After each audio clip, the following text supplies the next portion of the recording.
Welcome to this episode of Addiction Doc, a podcast where we speak the simple truth about a much misrepresented and misunderstood field of medicine. Our host is Dr. Eric Troyer, a board-certified specialist in the field. If you or anyone you love is struggling with this terrible disease, this podcast is for you. Dr. Troyer is currently practicing in Landis, North Carolina, and can be reached at 704-855-2101. Or you can check out their website at troyermed.com. Let's step into this discussion and see what we can learn from Dr. Troyer himself. Hello and welcome to this episode of Addiction Doc. We are beginning the patient interviews. They have expressed an interest in telling their stories to us, and today we have Miss Candy, who will be sharing with us her experience with addiction, both individually and as a family member, which certainly qualifies her to tell us how she's dealt with her own situation and with that and her family. So without any further ado, I will let you take over. Miss Candy, just tell us your story. Well, I come from a long line of family addictions, all the way back to my great-grandfather, grandfather, my dad, me. I have a sister that was very heavily addicted, that committed suicide. And what's weird, that was 2 days before Christmas in 2020. I had a brother that committed suicide on addiction and OD'd the same date, 2 days before Christmas in 2008. Wow. So it's been a long, hard road. I was more of an alcohol addict. Mm-hmm. My son became an addict. My daughter became an addict.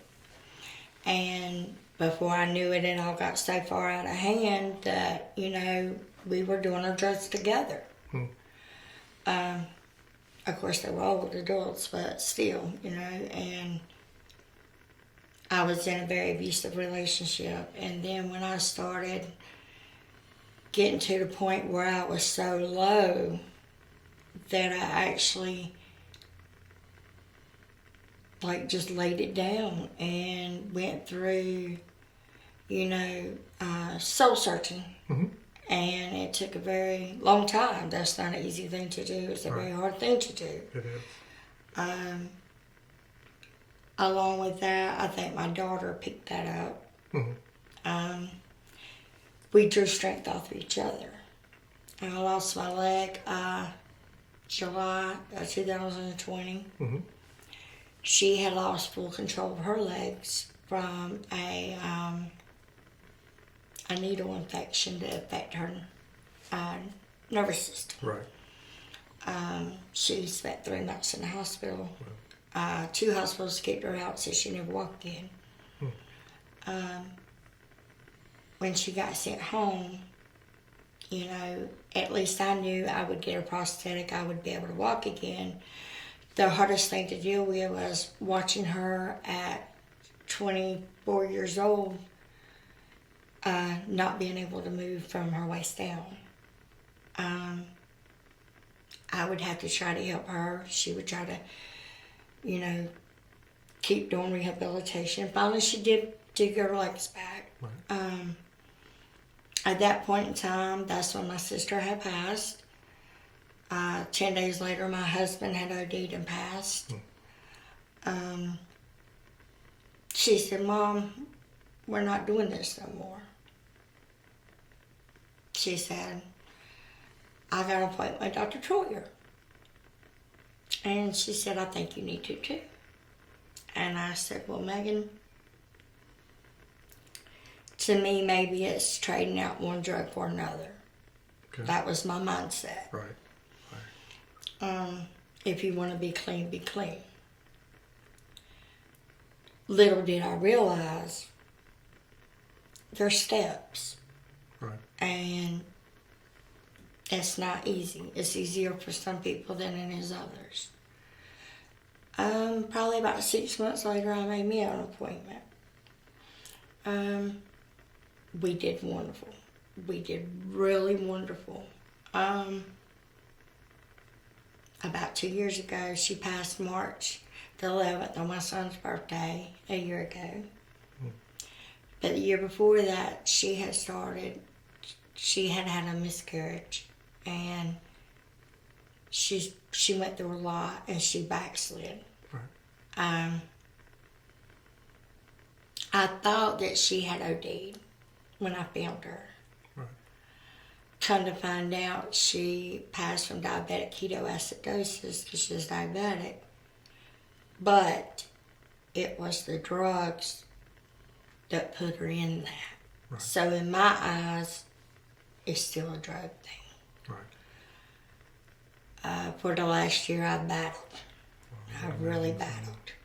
I can't imagine anything worse than the loss of a child, honestly. My whole family is gone. But I've been thinking and healing, still soul searching, Right. and I'm not giving up. And the cycle's going to stop somewhere, and I hope it's with me. Yes, ma'am. And I admire your strength for continuing forward despite all of the adversity that has been thrown your way. It seems very unfair a lot of times that one person should have to suffer so much in so many different areas. But going back to how you said alcohol was your main drug, or did you also use other drugs as well? No, actually, I did eventually. I actually started drinking when I was 12 years old. Really? Who introduced you to your first My drink? dad. Really? Mm-hmm. Okay. By the time I was 20, I had 2 kids living on my own.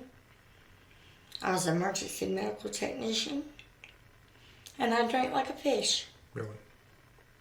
Yes. And then I started having pains. My back was pulled out, this and that. And I started going to a pain doctor when I was 27. Right. And eventually I just got addicted to the pain medication. Just out of curiosity, had you taken the pain medicine before you went to the pain doctor, or was your first No. exposure to pain medicine a prescription? My first exposure to pain medicine was through a pain Was a doctor. prescription? Mm-hmm. Okay. That seems to be about half, honestly, of the patients Yeah. I see is they get it their first. And they started with Tylox, and then because my liver enzymes were high, they switched me to oxycodone. Right. And then they switched me on up to oxycodone with Opanis. And Pan is a special kind of it's a special evil. kind of drug, yes. And now that I've went through some steps and challenges, I honestly feel like no one needs that type of pain medication. Right. And I realized that when I had my leg amputated, and it took a dilaudid pump to take away my pain from my leg because I was so hooked on pain medications for so many years. Right. And I said then, I don't want that because you're going to need something someday. Right. Yeah. And I want to make her proud. I want to make everyone in my family that's passed proud. And what's more than that, I want to be the strength maybe for my other child. Right. He's going through a lot of issues, schizophrenia. He was discharged from the military for it. Then he became a drug addict. And I want to be there for my grandchildren. And not for that stigma and pain that's senseless to carry on. How many grandchildren do you have? I have 2. I have 3. I'm sorry. This is a new one. I got a 1-year-old, a 3-year-old, and a 7-year-old. Very good. Yeah. Okay. So, I always like to say my favorite things. 2 favorite things about grandkids are this and this. Yes, yes. I just took her to the beach for 5 days, and I said, Lord, I'm ready to get them home. I love them to get them home. I need about a 2-day rest. Yeah, I keep mine. Yeah. I had a from time great to time. time. I enjoyed it. You know, when you're on drugs, it's fake fun. Right. If Going that through the makes motions. sense. Yeah, more or less, you go through the motions, you smile, you laugh, Mm-hmm. but do you really remember it later? Or do you really get the gratification from it? Do you really get to see the true love that's there? Not, oh, I'm high, so I can play with them today, you know, or can I get this drug so I feel like playing with them today? Mm-hmm. And it really is a vicious cycle. You know, like I said, I've always thought, well, you trade one drug in for another drug. But for me, for the Suboxone, I'm not really craving any opiates. Right. Since my daughter died and everything's on my plate and I got really down, I did do methamphetamines. Mm-hmm. Because I felt like I needed to get up. Right. I needed to get some energy. Depression set in.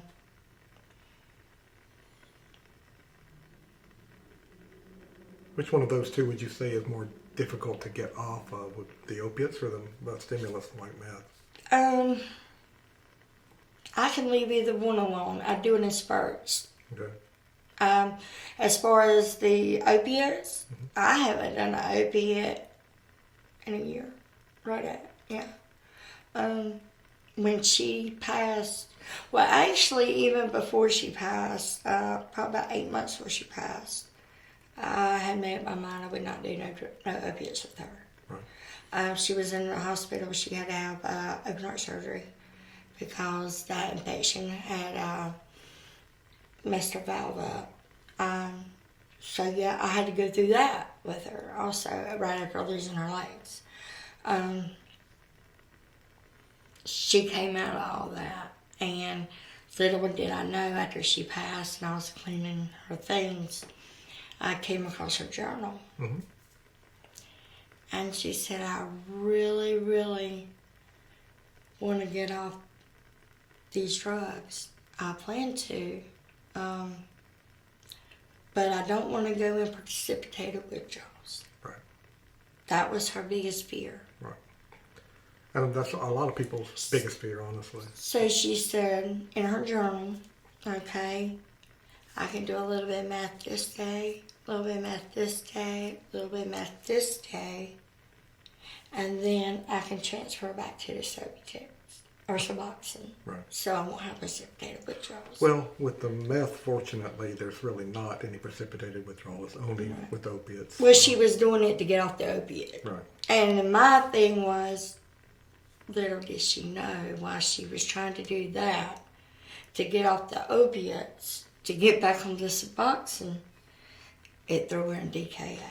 Right. The methamphetamine, the poison chemicals, it just messed her up. And Another thing I've seen a lot of is people think they're just getting meth. right. But it turns out No. they're getting meth and fentanyl. Fentanyl, yes. So- She had, I think it was 17 of fentanyl in her system. But she had been doing it for a while, so I really don't know. After the main diagnosis was on her death certificate with diabetic ketoacidosis, it said fentanyl toxins, 17. Okay. Now, when I got my death report from my brother and my sister, they had like 42, 45. And then I think they dropped right then. Right. Yeah. So, and like you said, you never know what you're getting Don't anymore. you really? Everything's pressed or cut, and this world's awful. And, you know, it's painful. Okay. You touched on it with Megan, but I'm also trying to target this podcast toward family members of people who are addicted. Was there anyone or anything anybody said or could have said or did that kind of led you to decide to get treatment? Basically, it was her, because my grandpa, he had drank himself to death. The doctor said, well, if we take him off the alcohol, he's going to go. Right. My dad, he was a really bad diabetic. He had triple bypass done at 32. He got on the drugs. He had actually was on dialysis at home. He had actually hit a crack rock, busted his heart at 35. So he was so young, and he was raising me. I partied with him, you know what I mean? Now, my mother, on the other hand, has never touched a drug in her life. Right. She's never drank in her life. But, you know, as a teenager, I can go here to Dad's. Right. They're having fun. Yeah. You know, I don't like Mom so much right now. Right. And it really took, I guess I'm blessed. Because through all the hurt and all the pain and all the losses, maybe I wouldn't be here right now. You certainly wouldn't. And that's what I tell a lot of people is you'll never have that normal that you had before you started, but you'll have a new normal, and the new normal can be, you know, God willing, just as good or potentially better than the... Right. Because you know a lot more, you've been through a lot more, you're completely different and certainly a stronger person for having gone through all of that. Alcohol, you said, was there a point where that became less important or not? It's weird because I was drinking a fifth a day. Mm-hmm. It was November 16th. I remember it like yesterday. November the 16th. And I was just really didn't care. Didn't care about nothing at that point. Right. And I got really, really wasted. And I hit my knees and I cried. And I said, Lord, please turn this wine back into water. I can't do this no more. Next day, I didn't even think about it. And next thing I knew, it had been 6 months. I haven't drank a drop since. Wow. November 16th. Yep, 2015. Wow.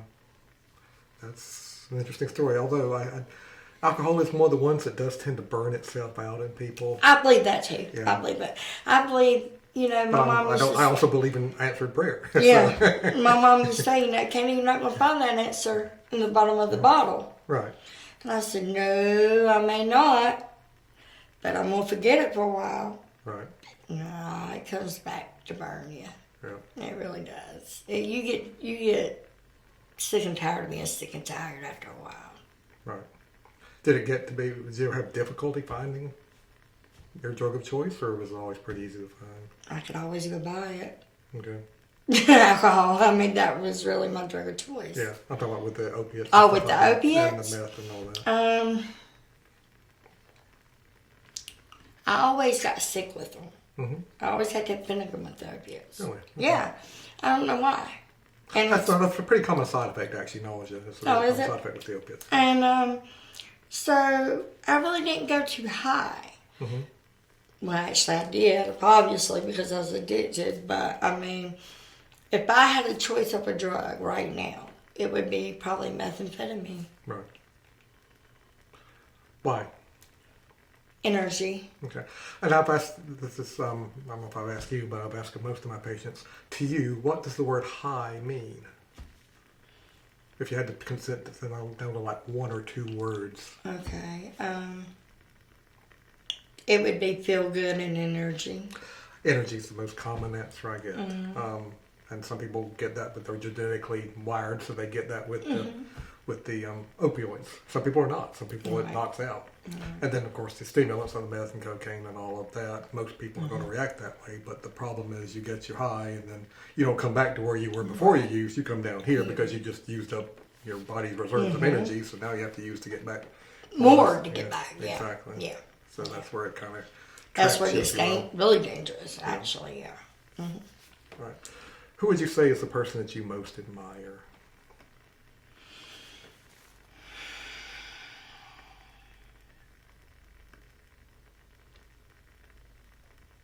Do they have to be older than me? No, they do not.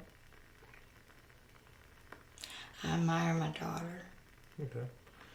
Because when she took her strength to get clean, she got her CNA license, she got her life together, she got her car, she got her a place to stay. yes, you relapsed it, and that led to, maybe her death a little bit, but that's a strong person to go through everything at such a young age to get as far as she did, because I didn't do that. Right.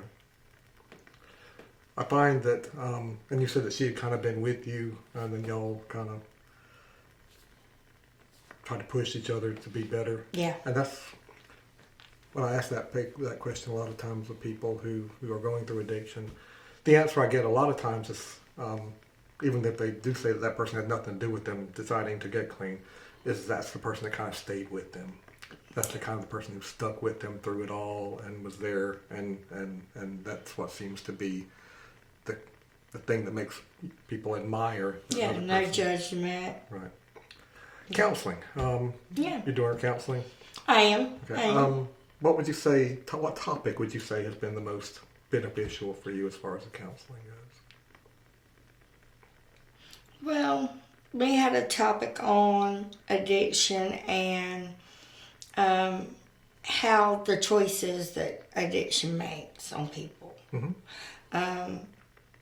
I think one topic was if someone went to jail, had a choice to pick jail rehab, which would they pick? Right.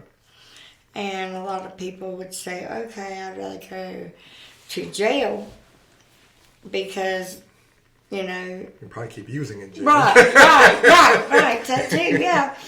And, and then some people, though, maybe that was scare them enough to go to rehab. Right. And that could actually do them some good. Right. It was a question of, should rehab be forced or should rehab be a choice? Right. Well, your opinion on that? My opinion, a choice. I don't think a person's going to get clean or take steps to get clean unless they really want to. Yeah, court-ordered NA, et cetera, is just honestly, because I know at a lot of NA meetings people end up swapping drugs in the parking lot. Oh, yeah. Especially if they're court-ordered to be there. So. I just really feel like you really have to want to do it. Right. And not saying you won't slip back. You're going to fall. But have the strength to get up. Have the strength to get back up. So did you actually have an aha moment that, said, Megan started first, but then you followed. Did you have an aha moment that, oh my goodness, or there's something big that happened? Or would you just kind of wake up one morning and say, enough's enough, I want to go get treatment? Enough's enough. Okay. My life's been, it's not working out. Do something different. Okay. Kind of like the question, what's insanity? Doing the same thing over and over and over and... Expecting a different result. Difference, yeah. Correct. And it's been a great choice. I don't regret it. Good. Back to the counseling. Would you say you actually get more of the topics and the things that are discussed, or just the fact that you're able to discuss those with people who are kind of in your same boat? Well, I kind of like the fact that they're all in my same boat. Because everybody can throw out different things, and they can either make you realize some things that you don't realize, or look at something different that you thought, in your mind. Like, if you thinking one thing and they say, well, maybe this made you go this way, or maybe this is the reason why. Or if you fail, it's okay because we're here. Right. We're here. Right. And we're all here together. And it helps support. It's support. Okay. How good of a job do you feel like our government's doing at handling the drug crisis? The opioid crisis. The drug crisis. The drug crisis. In our country. I have a little issue with that. Okay. Me too, but go ahead. Okay. I have a big issue, but go ahead. With the fentanyl crisis, you can go to an emergency room. What they give you for pain now? Fentanyl. Okay. Okay. You're on heroin. Okay, let's go to the methadone clinic. We'll give you synthetic heroin. Okay. They have some clinics, and I'm sure they're coming here, where you're allowed to walk in and do a shot of heroin in front of a nurse and walk out. Right. Now, to me, the government's profiting from all that. Yes, ma'am. Okay, you're sick, you can grow marijuana. You buy alcohol, everything's taxed. Right. How is that? Because they're profiting, helping the drug crisis. Right. My issue's also with the open border as far as just kind of Well, walking that into too. our country. But, but yeah, I mean, it's everything you big- mentioned is absolutely right on point as well. It's a big span. Right. So what would you like your future to look like? I want to see my children truly happy. Mm-hmm.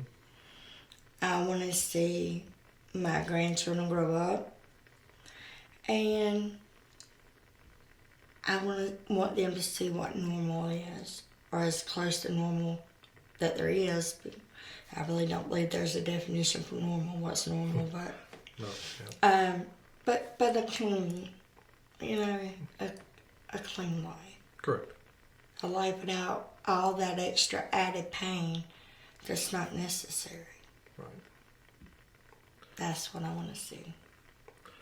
Well, that's my questions. Do you have anything else that you would like to add to what we've gone over so far? It was great talking to you. Well, thank you. It And was I thank you for having me. It's great listening to you, and you have been very open and honest, and I appreciate that. And is there any one thing that you would like to say to anybody out there who is presently dealing Don't with give addiction? up. Don't give up. It's possible. Don't give up. Very good. Don't give up. Well, thank you, Candy. Thank you. I do appreciate it, and I'll see you very- soon. Yes, ma'am. Thank you. Well, that was a very interesting and somewhat heartbreaking interview. Yeah, she broke my heart. Yeah, multiple times. But it did bring up two addictions that I don't think we've covered yet, that are legal addictions, at least in our country and in most, and that is alcohol and nicotine. One is much more common with the patients than the other. People either seem to like the uppers or the downers. So alcohol is really not all that common, but I do see a fair amount of it. Unfortunately, What do you mean by alcohol's not that all that common? with my patients, as far as Oh, with being your addicted patients, to it, yeah, okay. As far as them, they either like to have the uppers, which bring them up and give them energy, or the downers, which is more the alcohol, benzos, that type of thing, that have that effect on the brain. Hit a whole completely different receptor. The one's called GABA. Once those are stimulated, they tend to have the opposite effect and kind of calm you down, bring you down, make you tired, make you draggy, make you just not feel, not care, which is kind of their appeal if you're in a situation that you really don't want to feel or care about. So, and like I told her, a lot of times alcohol will burn itself out after a while. Yeah, I when we were filming that, I wasn't sure what you meant by that. Once people have done it for such a period of time, or once they hit a certain age or what have you, the desire to drink just seems to kind of go away. Now, it's not the case with everybody. I know several people who have kind of drunk right up to their death, and that's contributed to Alcoholism. directly to their death. But for a lot of people, they are able at some point in time to just put that behind them, and the desire to do it just wanes down to nothing. Yeah, I would add to that and say when I was a young person, I'd like to party, if you will, and drink. And I mean, this is to my shame, but by the time I was old enough to drink, I didn't want to drink. Yeah. Right? It's like this maturity level thing happened to me. Right. And, I don't know how to explain that, but other than you just grow up, right? Yeah. And with alcohol, there are fortunately a few effective treatments. There's AA, which has been shown to be probably one of the most effective treatments, just going to AA regularly, doing the meetings, and getting off the alcohol. Unlike the opioids and the other things, a lot of times you don't have to break the law to go get alcohol. You can just go to your grocery store or the local ABC store and pick your poison, literally. Like she said, I just buy it. you Yep, know? yep. And that's the way you can get alcohol. But that bases on, again, the 12 steps. A lot of them which involve the higher power. That's important. And a lot of areas. So you're not opposed to 12 steps, are you? No. I think a lot of people would accuse you of being against that. I think there's something that's really good very, to that. Yeah. Very, very effective in alcohol, especially. And in NA, if it's done right, that's an appropriate meeting. Unfortunately, with NA, there tend to be a lot more court-ordered meetings that end up being just drug swaps in the parking lot afterwards. Now, obviously not all the time, but if people don't want to be going there, pretty much with AA, there might be some court-ordered there, but that's a lot more voluntary.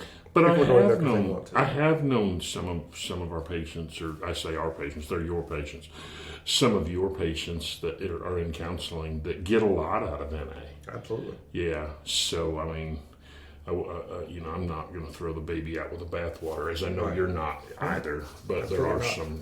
There are some. I mean, the big thing about NA too is the sponsor, and that's why I try to get even everybody doing the opioid treatment to get as some accountability partner, somebody who they can call instead of their dealer whenever they're having a bad day, and kind of that would take you on a completely different path for the next months or years if you call your sponsor as opposed to calling your dealer, and that's going to take you down a completely different path.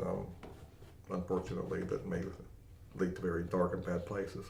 But with alcohol, there are several good treatments medically as well. There's the injectable Vivitrol, naltrexone, that's given once a month. It just kind of blocks those receptors, blocks the opioid receptors. And they think that some of the opiates with the alcohol does make you feel better, and there are opiates involved in that. So by blocking the opiate receptors, that does seem to help with that. But with the blocker, it does seem to be quite effective. Studies have shown it's definitely been effective. And there are two pills. There's the old one that's been around forever, and that's the Antabuse that makes you physically ill if you drink alcohol, because it causes a buildup of one of the metabolites of alcohol that makes you nauseated, flushed, vomit, just feel really bad. So the incentive there is if you don't want to feel really bad, you don't drink, because you take your pill every day and it stays in the system for a few days. So that's why accountability is important there, because some people just say, oh, I've got a party this weekend, I'm just not going to take my pill Wednesday, Thursday. So, but if you got somebody, your accountability person, watching you take that pill every day, then you can't do that, and you probably won't go to that party, or you won't drink at that party. What's the percentage of effectiveness with that old pill? It depends. I mean, it's really high if they take it every day and they take it like they're supposed to, like it is with most medications.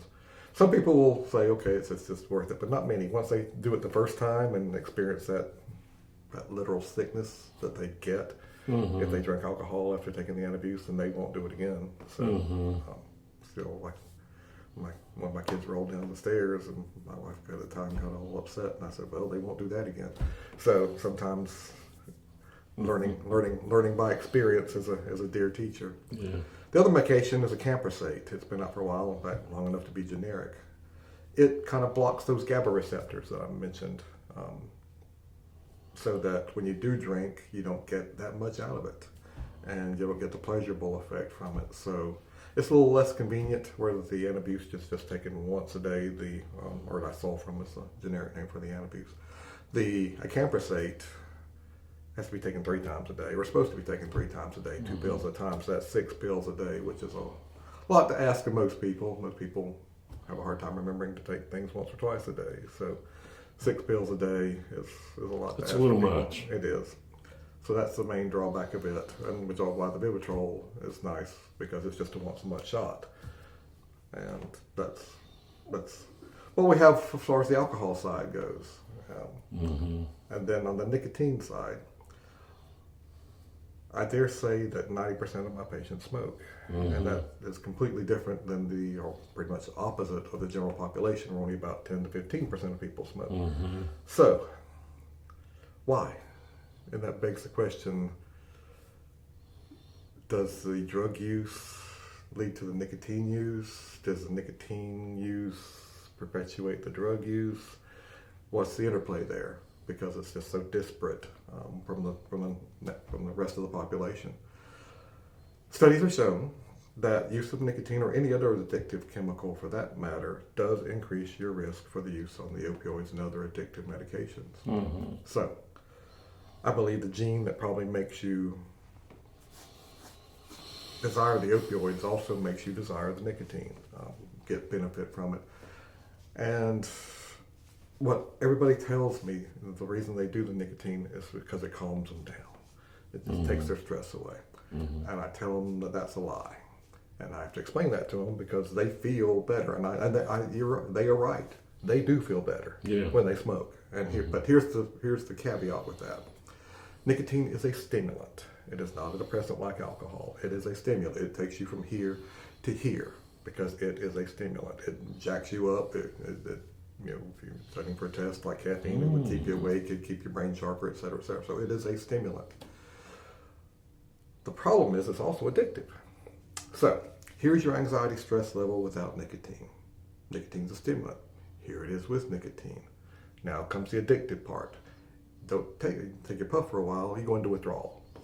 Now you're up here because withdrawal is no fun. So you take that puff, boom. Your anxiety stress level just came down here because you just got rid of your withdrawal.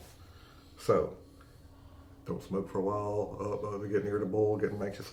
Smoke, oh, I feel so much better. So you're feeling a drop, but it's not a drop to baseline. No, it's not a drop to baseline. It's a drop from withdrawal.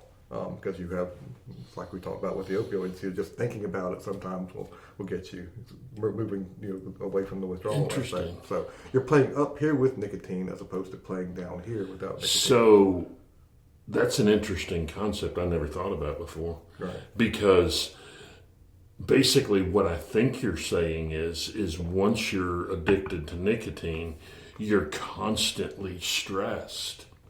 Your baseline anxiety stress level, your base with level the nicotine, comes up, and then when you go into withdrawal, it goes up higher. So you're just coming down. So if you could break the habit, absolutely, and I did. I mean, I smoked for a number of years in my 20s, and I quit. I was a truck driver. I smoked 3 packs of cigarettes a day. That sounds crazy, doesn't it? It does. Just one after the other, right? One after the other, and that was a hard thing to quit. I bet so. It was very hard. I've had many people tell me it's harder to quit than the opioids were. Oh, I would imagine. I've never been addicted to opioids, but that was one of the hardest things I've ever done in my life. And it took a while to get me down to here. Yes, it does. And the withdrawal from nicotine, when you do decide to stop from here, going back down to baseline, is irritability, some sleeplessness, some of the things that you would expect with withdrawal from other stimulants. So that's kind of what you have to go through for about a week. It's an unpleasant week, but how do you remember how long it lasted with you? Or? Oh, for me? Yeah. Now the cravings will go on past a week. Absolutely. Cravings went on for years. Right. Occasional cravings, maybe for a decade. Mm-hmm. I mean, and maybe for 2 or 3. No, am I at 3 decades? Yeah, I'm at 3 decades.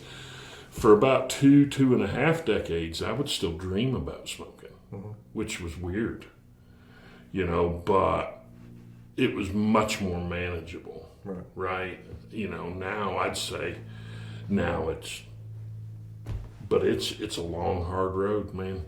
But I would say the first 2 weeks is the roughest. The first 2 weeks was unbelievable. But what I had to do was, I had to understand what kind of addictions I had. I had to get all the smell out. Right. I had to wash my vehicle. I had to wash my windows. I had to clean my house, wash my walls. I took down all the lights and cleaned out all the lights. I got it all out. I got myself away from people who were smoking. That's key, yeah. And then I realized that I had a physical addiction, or maybe a behavioral addiction, maybe you can give me the right wording for that, where it was an oral fixation, right? It was always something, and you twirl it around your fingers, and you do all kinds of stuff, and you flick it, and you all those kind of things. So I had to go through that. So I started dipping skull. Okay. And I did that until I got my hand thing going. Right. And then I got myself off the skull. But I couldn't wean myself off. You had the cold turkey. I had to cold turkey it. I had to I'm done. Yeah. Right. What I do I had done, I don't know if I can still do it very well or not, but with my patients is I pretend to be a late night TV commercial. Say, If you take advantage of our program right now, we will save you $250 a month. Not only that, by the way, that is $3,000 a year. We will cut your risk of getting cancer in half. We'll increase your breath. We'll increase your sex life. We will cut your chance of getting a heart attack in half. We'll make you'll make you smell better. We'll make you be more appealing to other people. We'll make you look better. We'll decrease your chance of getting wrinkles. We'll decrease your hair loss. All you got to do right now is stop smoking. That's true. That's so true. I look at myself right now and I'm like, I am so pretty. I'm glad I quit smoking. Amen. That was a little narcissistic, wasn't it? I'm a firm believer in narcissism. Don't believe it, just ask anybody around me. Huh? That's right. Yeah. That's right. Treatment for nicotine. There are several options there. There's the one prescription medication, venlafaxine, the old Chantix, that a lot of people were hesitant to take because they thought it increased the risk for suicide and depression. The company went back and did another study on it at the request of the FDA and found that it really didn't. So Chantix is relatively safe as pretty much any other medication out there, and moderately effective. According to the studies, it's the most effective, in fact. And then there are the substitutes, which are fine. It's just then a hard time getting off the substitute, like the dip or what have you.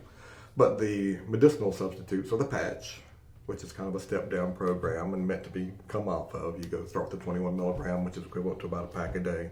Then you cut down to the 14 after a few weeks, and then you cut down to the 7, and then the concept there is you stop. There is the gum, which actually I kind of like. I've only had one person ever get hooked on the gum because it doesn't really taste that good. The most common mistake people make there is they chew it like regular gum. And if you chew it like regular gum, you're going to get a big old load of nicotine. It's going to make you physically sick.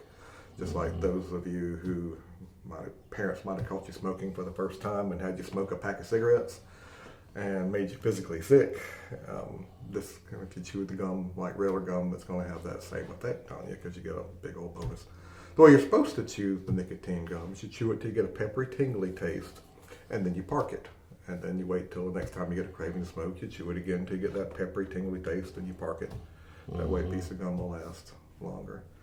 And then there's the vapes. I don't understand that, but I'm old. Vape, it does deliver nicotine. It delivers it as faster than smoking, so it will be addictive. It will increase and certainly perpetuate the addictive characters of it. I tell people if they want to try it, fine. They make different strengths of it, so you can potentially wean off of it as well. But the caveat there is if you're going to do it, do not continue to smoke. If you're going to continue to smoke, don't vape. Because all you're doing there is adding more nicotine on top of what you're already doing. You're never going to quit smoking. Vape, smoke, vape, smoke, vape, smoke it's just not going to work. Well, but if you want to use the vape exclusively and get rid of all your cigarettes, ashtrays, lighters, everything you need to smoke, then give it a try. Here's a quintessential question that I don't think gets addressed much, and I don't know if there's an answer, but you would be able to answer it better than I would. Which is safer, vaping or smoking? In my opinion, and according to most studies, vaping is safer. Because with cigarettes, you have 1,000 other chemicals that you're breathing into your lungs, including arsenic, cyanide, and other 1,000 carcinogens. Vaping's not been around long enough for us to know if that is going to increase the risk for lung cancer or not. So the studies just aren't out there yet for that. So, in my opinion, right now, smoking is much more dangerous. But that could change based on studies. Depending on what we end up finding in the future, long-term effects from the vaping. Okay, that's interesting. Yeah. Well, thank you. Just wanted to wrap this up. Again, visit the website. It's going to end up being the comment section where we have you leave suggestions or recommendations, or if anybody actually wants to be on the show with us and has a good story as to why they would like to do that, then absolutely we'll welcome that as well. So the comment section on the website is the place to go for that. Okay, sounds great. Thank you. Thank you. And thank you for joining us. Yep. See you next time. Yes.